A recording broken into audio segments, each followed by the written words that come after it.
Demonstrative adjectives. There are 4 demonstrative adjectives, and they are based on 2 factors: distance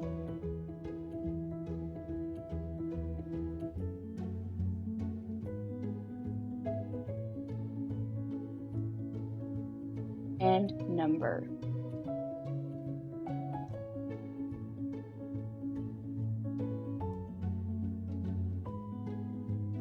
First, there is this. This is an adjective, a demonstrative adjective to be precise. This is used to describe one noun and one noun alone. In addition to describing only one noun, this is also used to convey that the noun is in close proximity, which often means within touching distance. Example: this cupcake is so good. First, let's find our noun, cupcake. Great. Now, which cupcake are we talking about here? We are talking about this cupcake. In comparison to this, we also have that. Like this, that is always paired with a singular noun. However, that only applies to a noun when it is not in close proximity. Example: I want that house. Which house do you want? I want that house, the one way over there. When we use that, there is often a pointing gesture involved to give someone a better idea of the noun we are referring to. These. These is for plural nouns that are close by. For example, these shoes are too small for my feet. There may be some people that only wear one shoe at a time, but most of us prefer to wear 2 shoes, i.e., 1 pair of shoes. Because we are saying that both shoes do not fit, these would be appropriate, assuming that the shoes are within touching distance, of course.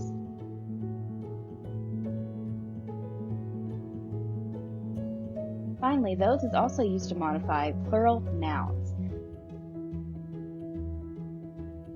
But this time, such nouns are too far away to reach and touch.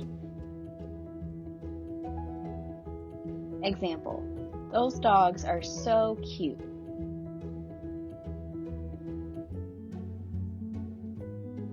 You know when you see dogs on TV or in movies and you can't help but express how much you want to pet them? Well, this is the perfect instance to use those as your demonstrative adjective. Sadly, you are unable to actually touch the good boys, but nothing can stop you from pointing at the screen and exclaiming, "Those dogs are so cute."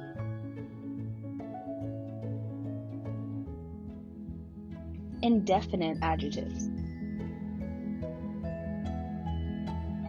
When uncertainty is involved, indefinite adjectives come in handy. Example: there are several people at the park today. If you recall, quantitative adjectives often give specific details about the amount of their corresponding nouns. However, when we use words like several, there is a lot of room for interpretation. For all we know, there could be 50 people at the park today, or even 150. And this is because several is determined by the individual giving the description of the noun. In other words, several means different things to different people. Consider someone who is from a large, highly populated city, such as New York City or Los Angeles. Given the environment this person is used to residing in, they are most likely accustomed to being surrounded by a lot of people. On the other hand, someone living in a small rural town would probably have a different idea of what it means to see several people at the park.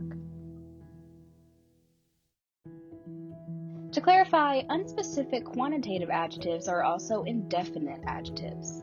Example: I only want a few slices of pizza. First of all, let's be clear here. I never want only a few pieces of pizza. In reality, I want all the pieces.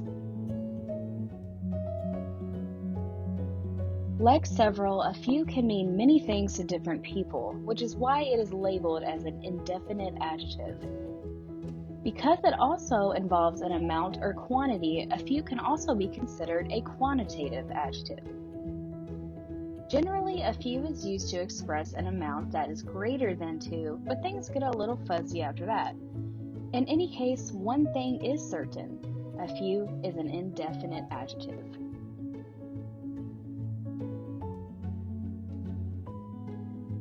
Possessive adjectives.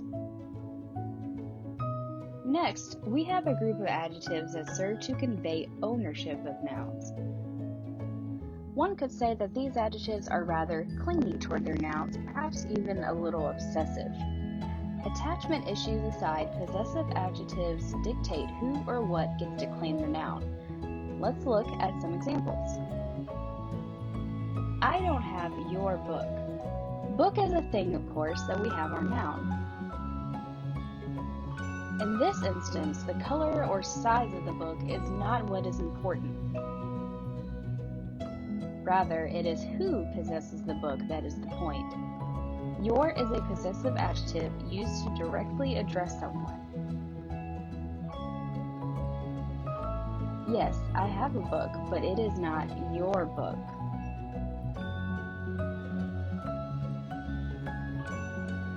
Where are my keys?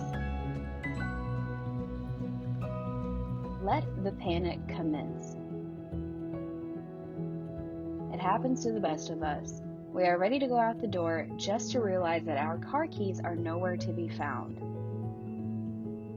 Then, before you know it, you find yourself yelling at your sweet innocent family members, "Where are my keys?" You say "my" because that set of keys belongs to you, no one else. Maybe you let other people borrow your keys, but at the end of the day, those keys are in your possession, hence possessive adjective. Interrogative adjectives. Interrogative adjectives are exactly what they sound like. They are adjectives that interrogate, i.e., ask questions. More specifically, they ask questions about the nouns they modify. Like articles, there are only 3 interrogative adjectives: which, what, and whose. Let's highlight an example of each.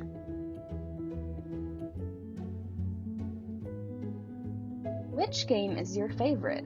What's our noun in this sentence? Game, of course. After all, a game is either a tangible item or an idea, making it a noun. In this example, the asker of the question obviously doesn't know the answer, so they need an interrogative adjective to not only ask the appropriate question, but also elicit an appropriate response. By asking which game is your favorite, the speaker is encouraging the recipient to provide their honest feedback.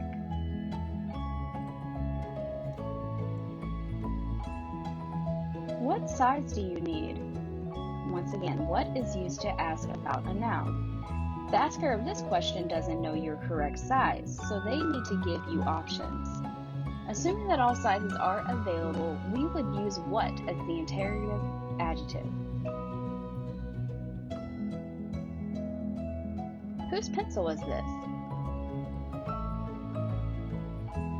Who lost their pencil? Exactly, we don't know. When we don't know the owner of a particular noun, we need to use whose as our interrogative adjective.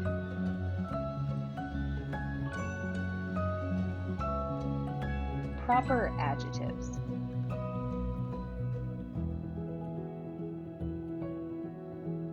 There are proper nouns and there are also proper adjectives. In grammatical terms, proper simply means specific, not polite. Some examples include, he is a Christian musician. One of the many forms of religion, Christianity encompasses a particular set of ideals, morals, and practices, making it a noun. In this sentence, however, Christianity changes its form in order to function as an adjective and describe the type of musician. Like its noun counterpart, Christian is proper for capitalized. Do you have the new Apple phone?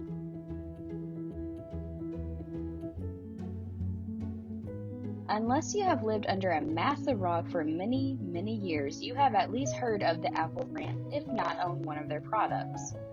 Apple is a specific company, which makes it a proper noun. In this sentence, however, Apple is used to modify a common noun, which makes it a proper adjective. She is a Canadian woman. Canada is a country, so it is therefore a place and a highly specific place at that. Just as Canada must always be capitalized as a proper noun, its adjective counterpart also must be capitalized, even if it comes after the noun it modifies. We could just as easily say, the woman is Canadian. Although phrased slightly differently, Canadian is still a proper adjective modifying woman.